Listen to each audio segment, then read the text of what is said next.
It's the name of a famous method. In this method, you set goals for yourself on a daily or weekly. You start to put cross to the days on which you have reached your goal. You make a chain with these crosses and you don't give up. You don't break that chain. But we have a problem.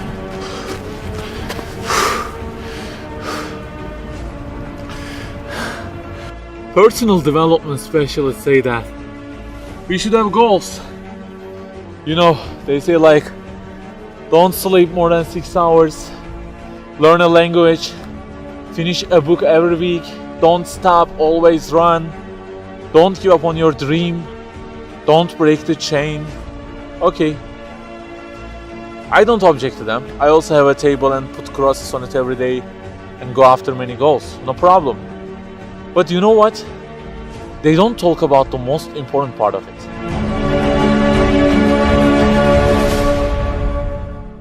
Let me give you a simple mathematical example. Try to imagine that you are adding numbers, and imagine that the numbers you have added up to this year is, for example, 35 in total, and you start from this year. For example, you will add 4 in this year, and then add 8 in next year, and it goes on. And there is an unknown time which counts down, and when it ends, you can't add any other number. Okay, you start the addition. Plus 4, plus 8, plus 7, plus 3. You add ambitiously, you keep adding and adding. Plus 6, plus 5, and okay, they say time is over. Then you realize that you have added the numbers into a giant parenthesis, and there is a zero multiplication at the end of it. It wipes out all the numbers you have added all those years, and the result becomes 0. Of course, you are disappointed. All your efforts have been wiped out by the 0. A regret arises inside of you. You say, I wish I had seen the whole picture at the beginning and realized that 0 and changed it with 1 before I started the addition. I think you got the point. Okay, guys, you may have goals for this year and afterwards. Learning a language, finishing a book every week, increasing your monthly income to $15,000, not sleeping more than 6 hours, etc. But for what? For what do we set goals exactly? Why don't we break the chain? If it is just for a more comfortable or a more respectable life, remember that all this will already be 0 with death. The death will wipe out all of them. The person who knows English will be equal with the one who doesn't know. The one who earns more will be equal with the one who earns less. The one who can reach his goals will be equal with the one who can't. So, if at the end of it, the death will 0 everything, so what is the meaning of adding more numbers with an ambition? It just increases the degree of the disappointment that you will feel.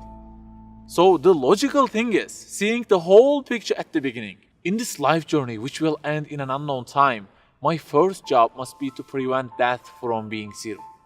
Well, can I really prevent death from being 0? I mean, since everything will leave my hands and will be lost, is there any other way that would transform them into something eternal? I mean, isn't there any kind of stamp for eternity that would impress all of the things that I possess and say, look, there is a seal on them and you can't wipe them out, okay? They will remain forever. The only one to say such a thing is the owner of the everything. And he says, Kullu şeyin halikun. Everything, the languages you learn, the money you earn, the books you read, everything will be perished, illa wajhan, except their way towards Him.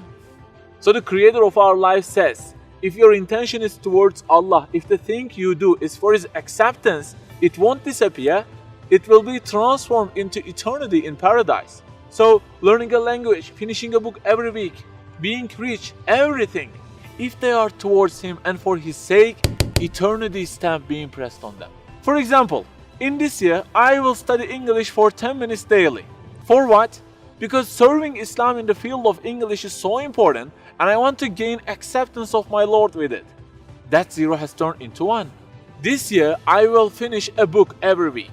Why? Because this is the way of being a more sophisticated person and serving Islam better, and Allah who is eternal will be pleased with it. Good news, that 0 has turned into 1 because now His acceptance is your intention. I aim increasing the income of my company to $150,000. For what? Because I will spend that money on spreading the message of the Quran to the whole world and the publications that would please Him. you have exterminated the zero because now your goal is towards him. We add and add like this through our lives and they don't end with death. People who seek Allah's sake in their actions kill their death. Death cannot zero their additions. If the thing we do is for his acceptance, it is not mortal. You may say, I don't really love him that much, and maybe I don't really believe in him that much either. So how can I do everything for his sake? I don't even know who he is. My brother or sister, that's the problem. You don't even know who he is. And actually it is our first job in this life. Recognizing him, that's the first step. The more you recognize him, the more you love him. And the more you love him, the more you seek his sake in your actions. So learn about him. Who made you? What does he want? Why does he give you such a billion things in each day? Read, find out. Turning the zero into one is a lifelong process. Start at the point that you are missing and try to fix it. Like the specialists say, don't break the chain, but keep the chain to gain his acceptance. Run, but run to be eternal. An unknown time counts down, and before starting to add the numbers, the first thing you have to do is to remove that zero. Otherwise, everything you added will be wiped out.